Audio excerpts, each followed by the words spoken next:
And they're just compatible with very few things. Yeah. I just, people that like Apple, I call them Mac holes. They just get so like, it's Mac, that's it, period. Apple products only. And it's like, Yep. yeah, okay. Why? Yeah, they never have a reason. My buddy Mike has this great analogy.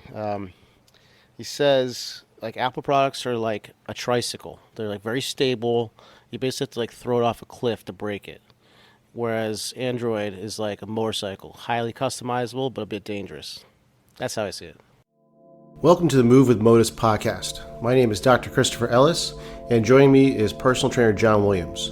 We are the owners of Motus Personal Training and Physiotherapy. Together, we will discuss any topic you can think of when it comes to training and rehab. From the carnivore diet to hip impingement, you can be sure that all your questions will be answered.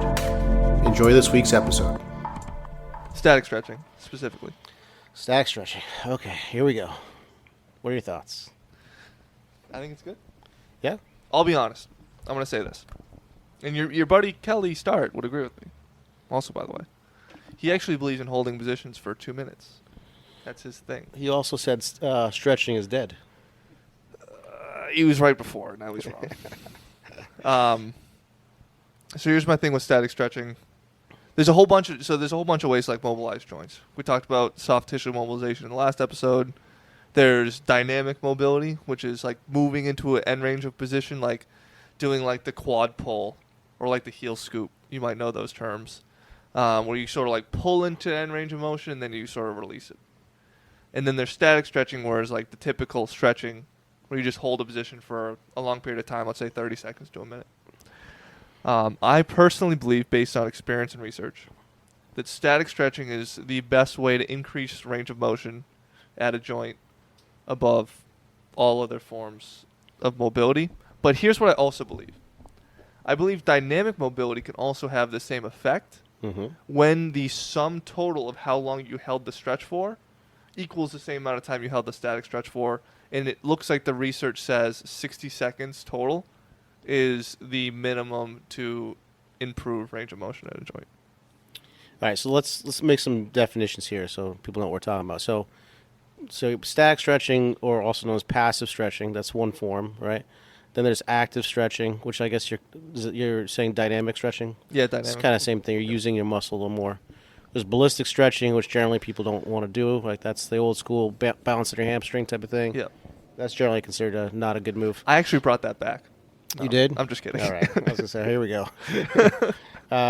So first of all, you're going to get more range of motion with a passive stretch than a static, or dynamic, sorry. So in other words, if you were to, say you want to stretch your calf, you could just make your leg straight and then bring your toes towards your nose and go into dorsiflexion, right? So you're going to get a certain amount of range of motion from that. But then if you were to stand on something and then lean into it, you're going to get like another 5 degrees of range of motion just because you have something applying a force to that area. So that may be one mechanism of why it might get you more range of motion, right? It's just inherent in, if you're putting an external device on you, like a strap around your ankle to pull up to do a hamstring stretch, you're going to always be able to pull it a little deeper with an external force than you can do on your own, okay? So that's part one of it. Part two of it, I don't know why I'm putting it into parts, but I think majority of therapists would probably say active is superior. And I don't think static stretching is bad, but you generally want to do active because you want to gain mobility in that area. So say you stretched your hamstring a whole bunch. Okay, yeah, maybe you got another 5 degrees from all that stretching, but now that we consider that like kind of like a unstable range of motion, right? So if you stretch it passively first, then you are going to want to follow up with some sort of active movement at that newly gained end range of motion. So your nervous system knows how to handle that. You know what I mean? I'll give you an example, and you tell me if this is what you think this means.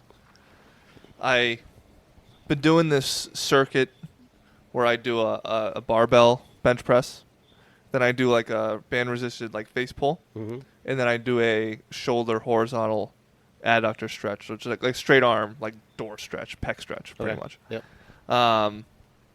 Because when I go to bench, that's what you're stretching out is the horizontal adductors of the shoulders, the pecs, and the anterior deltoid. And bicep as well, but you're not really stretching that during the bench press, but you're stretching that during that stretch. Right.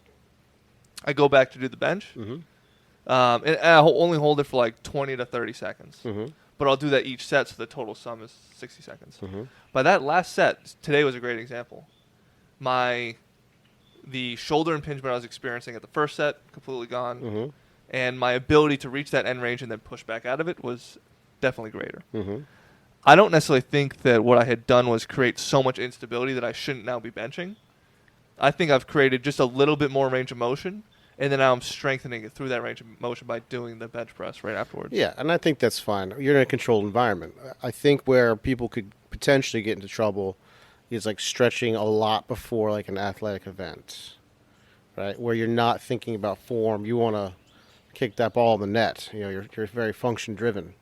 So if you've gained a bunch of extra range of motion in joints, and you haven't taken the time to like use the muscle in that new range of motion, now you might have a little instability. Maybe that's where you get that ACL tear, right? Because so the reason a muscle is tight is protective, right? So like the hamstring is a perfect example.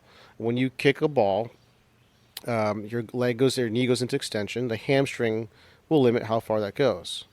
Right? So if you stretch the crap out of your hamstrings before a soccer game, and then you go to kick that ball, now like you got a little extra 5 degrees, maybe your knee goes into a little bit of hyperextension, and then if the hamstring's not there to protect it from going into further hyperextension, then what's next to prevent that is your ligaments. So that's where like ACL tears happen. So I don't think we actually disagree with like the mechanism of change. We probably agree that static stretching has benefit on the ability to gain range of motion at a joint. But when you do it. Yeah, so do it in a controlled environment. That's usually what I would do. So in the gym is perfectly fine. In a clinic setting. But I even think it matters when you do it within that session. Like if I'm in the gym, okay, it's a controlled environment. That doesn't necessarily mean I need to static stretch before I exercise. I should probably start with some sort of warm-up and then probably save the long static stretching for the very end of my workout, maybe do a little bit within the workout as long as I know which joint I'm mobilizing and why. Yeah, I think that has to be sort of, goal driven. So like say you're going to do some squats that day and maybe someone is a little stiff in the ankles, right? I don't know who you're looking at. So if you're missing ankles... He was looking off into space. It was very strange. Yeah. So if you're missing ankle dorsiflexion and you are going to squat heavy that day, and that lack of range of motion in the ankle is going to cause maybe a less than ideal position of something, like your knee usually, that sets you up potentially to hurt something. So in that setting, that's like, okay, this is what I want to squat, but I know I have a deficit in this one range of motion, so let's improve that range of motion. And at the same time, we could make the argument as well with that ankle joint. It's moving through a range of motion in the squat, but it's not necessarily having to generate a lot of force to come out of that range of motion. That's not the main muscle that's changing. Like you're not aggressively plantar flexing into the ground coming up from the squat. And you're not really loading a ton eccentrically into dorsiflexion to squat either. So it's probably a safe joint to mobilize before you squat because of the intensity of work in a squat at the ankle. I bet you could make the argument that you are eccentrically loading, but I think that's also good, right? So when you're going down the squat, your knee bends, so the calf's a little bit out of it, but the soleus will be probably taking a lot of eccentric load, I'm guessing. But that kind of goes into what I was saying. You mobilize it, then use it, right? And I think that's a good way to go about it. I don't think that's risky. I'm just trying to figure out, because you don't like static stretching for some reason, but now you're advocating for static stretching in certain settings. I specifically said I don't think static stretching is bad. I think it has a place, and this place is to restore range of motion. Here's the thing, is people will come to me like, oh, I've got some back pain. Show me some stretches. I'm like, okay, so stretching rarely, I wouldn't say never, but rarely solves pain unless the stiffness in a muscle is to the point where it's causing some sort of movement error, like we were talking about in the last episode. A stiff quad while running might turn into excessive anterior tilt and start to cause pain in the low back, right? So if it's going to solve pain, it's going to solve it because of some sort of movement error, right? Okay, I'm not going to disagree with that, But I will say this: if I'm experiencing lower, let's say I've been I'm standing on my feet for like a 5-hour period, and after that period of time, my lower back starts to flare up because I'm falling into anterior tilt because I've been overusing my quads because I just have bad positioning. When I go to stretch out my hip flexors at the end of that 5 hours, I stand up from that. I do experience back pain relief. Okay. And I haven't done anything else. So then the other question is like, what's causing the pain? Is it the actual muscles of your back, or is it the joints, right? So sometimes just doing what we call like reverse posturing is really beneficial. So say you're standing up, maybe you are in a little bit anterior tilt, and maybe your spine's kind of locked out into extension for a prolonged period. Okay, now if you bend forward to quote-unquote stretch, well, you're also gapping the vertebrae, right? So it's like, what is the mechanism of the pain? Well, I think the mechanism in this situation would be the tight hip flexors pulling on the pelvis, causing anterior tilt, causing overextension of the lower spine. The solution then being loosen up the tight thing. Yeah, I mean, that makes sense to me. That's kind of what I was saying about the quad. But what I don't think will happen is like, oh, my calf hurts. If I stretch it, it's going to get better. Right. That rarely happens. Yeah, well, same like thing with what I said in the last podcast, like, oh, my back hurts, I need to stretch my back. No, you need to figure out what's causing the pain. Yeah. And then mobilize that if it's a mobility issue. Yeah, we're really getting to the semantics of it. But, I mean, typically if you have a muscle pain, I find some of the soft tissue stuff, whether it's like massage or Theragun, I usually think that's way more effective at desensitizing than stretching. I mean, stretching can have sort of a mild and temporary analgesic effect, but it's just not the fix. So it's, for me, it is going to have a range positional motion. effect, though. Right. If I have a joint that's in a bad position and that's caused by a mobility restriction, stretching that and changing the position with increased mobility might have a positive effect on the pain. I mean, we're really getting deep into this, but just for me, it's like, someone's like, oh, just give me some stretches. I'm like, well, that's probably not going to be your right answer. That's first of all, let's figure out what is causing the pain, and if there is a muscle stiffness that's causing an error at a joint, I mean, error is probably like a dysfunction at a joint, then maybe that's it. But we have to figure that out first. So.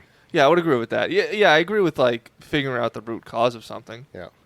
But when you see somebody like living in a lot of anterior tilt, like squeezing your glutes and loosening up your hip flexors, that's a pretty like quick fix for like a lot of things. Yeah, I mean, our society sits so much that so many people tend to get stiff in the hip flexors. So the other thing too, I always like to tell people is that there is such a thing as too much flexibility. Yes. That the more flexible you are, you typically are less stable at that area. Not necessarily. If you like just stretch a lot and you get really flexible, as long as you're strengthening in those ranges, then you're probably pretty good. But there are definitely people that have hypermobility issues. That's typically harder to solve than a hypomobility. So being too flexible is harder to deal with than being too stiff. Yeah, I think part of it's not, I'm not going to give it some sort of like ratio. But if the only thing you're doing for your exercise is flexibility work, like long hold stretches, static stretches, and you're doing no strengthening, you're going to run into issues from a hypermobility standpoint. Yeah. But if you're doing a lot of strength training and then static stretching either within that in a smart way and then at the end as well, that's where you're probably not going to run into a lot of problems because you're strengthening every single day and mobilizing every single day. Yeah, and I think it also depends where you are on the spectrum, right? So I think if you're the very flexible girl who goes to yoga every day and you can, basically dislocate your shoulder like by putting your arms behind your back, like think of getting out of handcuffs. If you can do that, like you're probably hypermobile, and you probably need a lot of strength training. Whereas if you got, like a bodybuilder, stiff guy who can't like scratch his back at all, he could stretch all day and probably be fine. You know what I mean? So I think it just depends where you are on the spectrum. Yeah, I definitely agree with that. Then there's some people who just have the combination of just like an extreme mobility and extreme strength at end ranges. Gymnasts being obviously the best example. I always say Cirque du Soleil. Those are like, they've got everything, flexibility and strong. There's a few girls that you guys should look at on Instagram that are just really unbelievable. There's this girl at Morgan Rose Moroney, Moroney. She's really good looking. That's why I know that by heart. Her Instagram name. Creeper. She has done. I've watched her do stuff from a flexibility and strength standpoint, like moving in end ranges of motion. I'm like, what? How do you do that? Then there's this other one. I think it's at Little T Fitness. Unbelievable things at end ranges of motion that she's able to. It's just incredible. And then there was a girl I posted on my Instagram at Physio Live. I think it's Katie Kinetics, and she's got some pretty crazy mobility. Yeah. As well. What's crazy is like some of these Cirque du Soleil athletes, the last thing that's like limiting their range of motion is their nervous system. Like literally, they do nerve glides to enhance the ability for the nerve to slide in its fibers, so they can really maximize. So it's pretty wild. Yeah, so they're getting to an end range of motion. They're not feeling a muscle stretch. It's just like that nervy. Yeah, that's literally their nerve, like the brain down to the fingertip or down to your toe. You're going under max tension, and something's getting restricted in the path of the nerve. So that's it's pretty crazy. I want to say this too, as far as like an approach to stretching goes. I'll tell you my approach. You can criticize if you want, but I doubt you disagree with anything, because I'm a genius, and there's nothing to disagree with, and I'm always right. Anyway, I'll let you have that. So what I do is I usually do some sort of soft tissue mobilization in the beginning, like a hypervolt or a foam roller, to desensitize these different areas, especially if you're going in with a lot of that quote-unquote tension that we talked about in the last episode.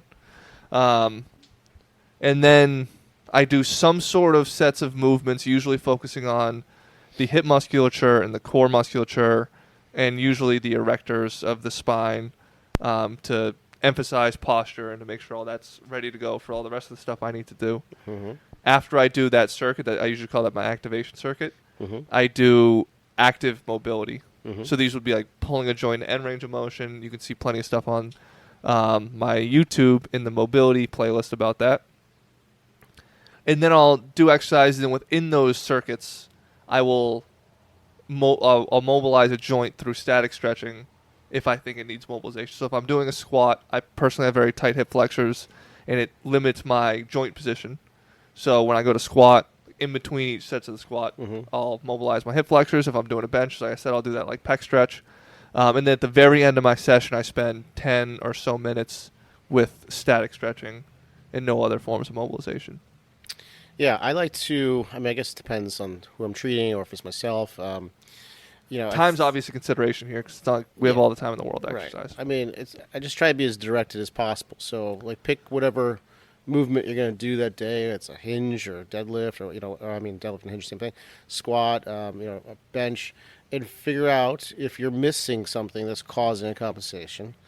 Pick some mobility exercises to correct that. Use that muscle actively, and then do your workout.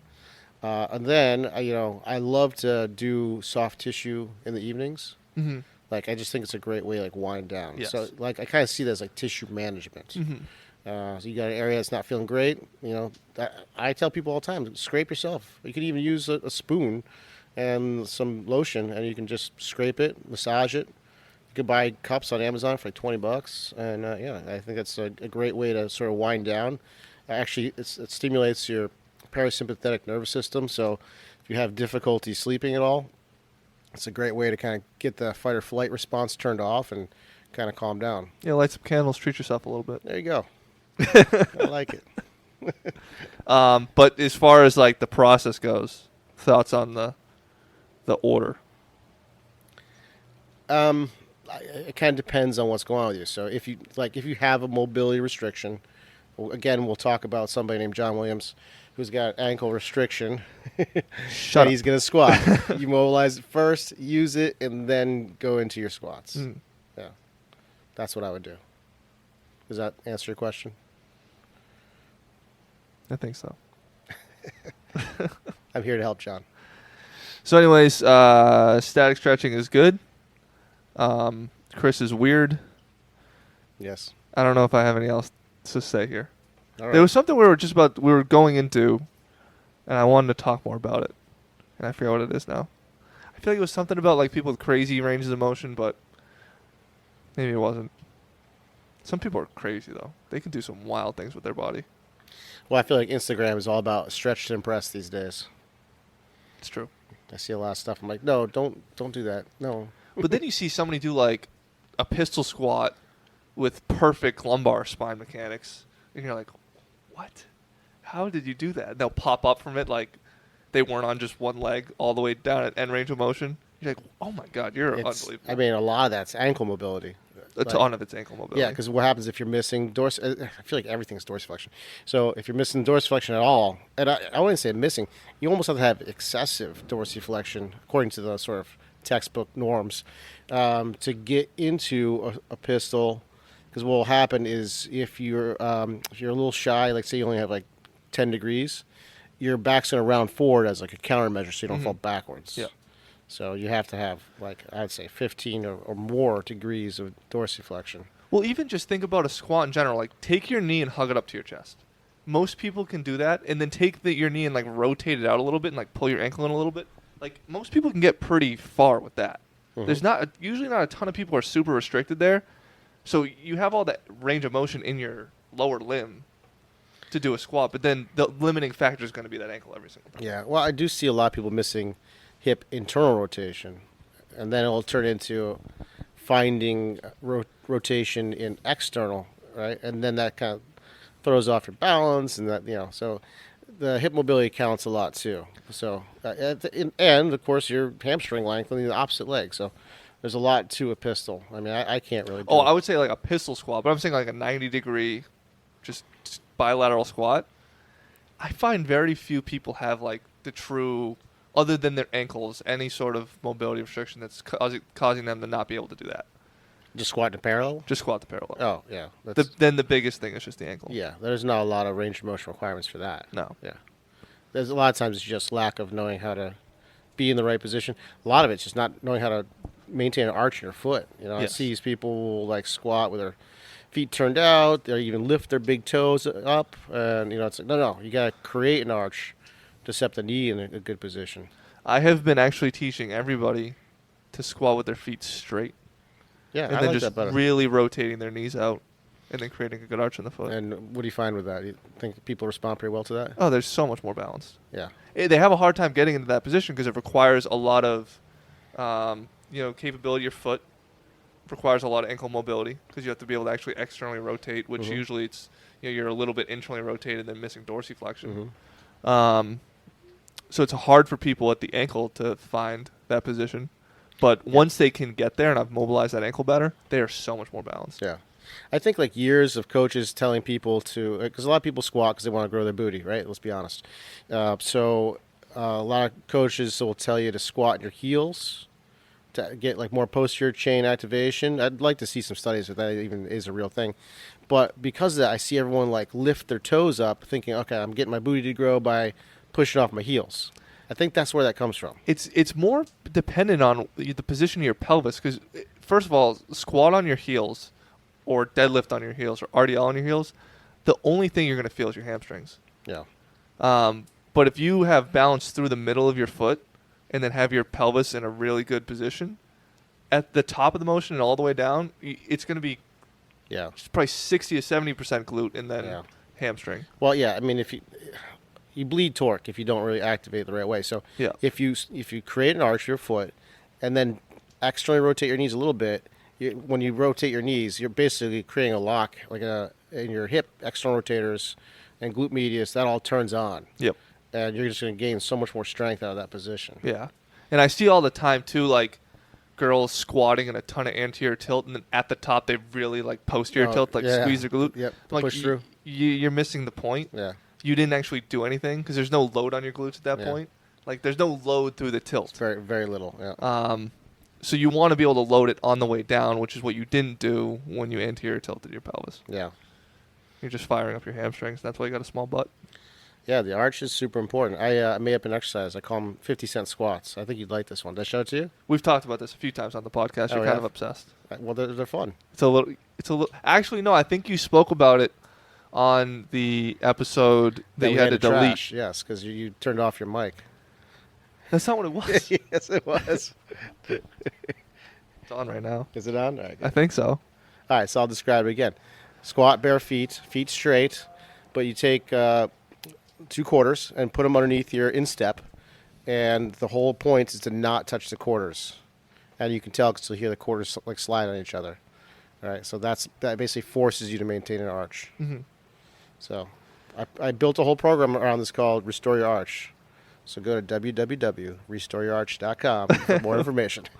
Shameless plug. Yeah. I've been walking around barefoot way more recently. Uh-huh. Well, I think I always walked around a decent amount, but I've been working from home a lot because I'm building an app, and it's just a lot of like Zoom calls and like being on the computer versus like actually training people.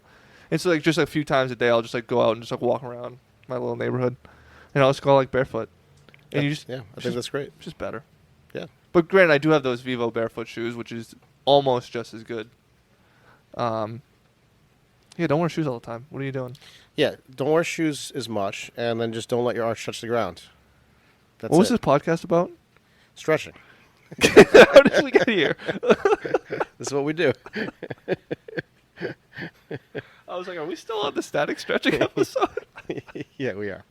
So maybe we should wrap it up then. We do this every time. I know.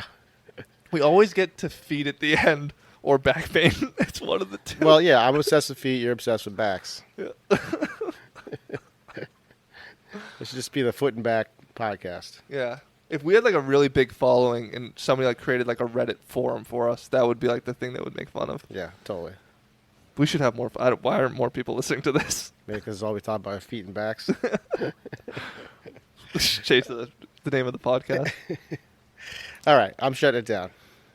Hey, I'm going to be putting this podcast on the Physio.live website. Yes. It'll be Physio.live, probably /podcasts. Mm-hmm. So you can find it there. John has acquired. I've acquired Move with Motus Podcast. So it's now Move with Motus by Physio. Yep. We got a VC offer by myself for $0 and 150% equity. It was a good offer. And so we decided to give it to me for 50%. So I'm acquiring it from myself, who had 50% prior, and adding the name by Physio at the end. Smart move. Yeah. All right, That was John. really convoluted. Yeah, it was. All right, I'm ending it. It's probably a good idea. All right, John. I'll talk to you I've later. had too much to drink. Do you have unexplained pain? Or do you wonder just how healthy you are? When was the last time you had your blood tested? Blood chemistry analysis is a great way to stay ahead of any health conditions, and now you can have control of your health with Let's Get Checked. Let's Get Checked is an incredible company that sends blood tests to your home. You can choose from over 30 different tests, whether that's liver function, testosterone, micronutrient, cholesterol, or C-reactive protein, which is a marker for inflammation. It's sent to you with free shipping, and you get results in 2 to 5 days, no physician referral needed. Use the code DPT20 for 20% off. Go to letsgetchecked.com and use the code DPT20. Thanks for listening to our podcast. If you have any questions you want answered, find us on Instagram at Motus Naples or send us an email. You can fill out a contact form on our website, which is motusnaples.com. Make sure to check out our blog and our shop as well, where there are downloadable programs that we'll continue to update. This is the Move with Motus podcast. We'll see you next week.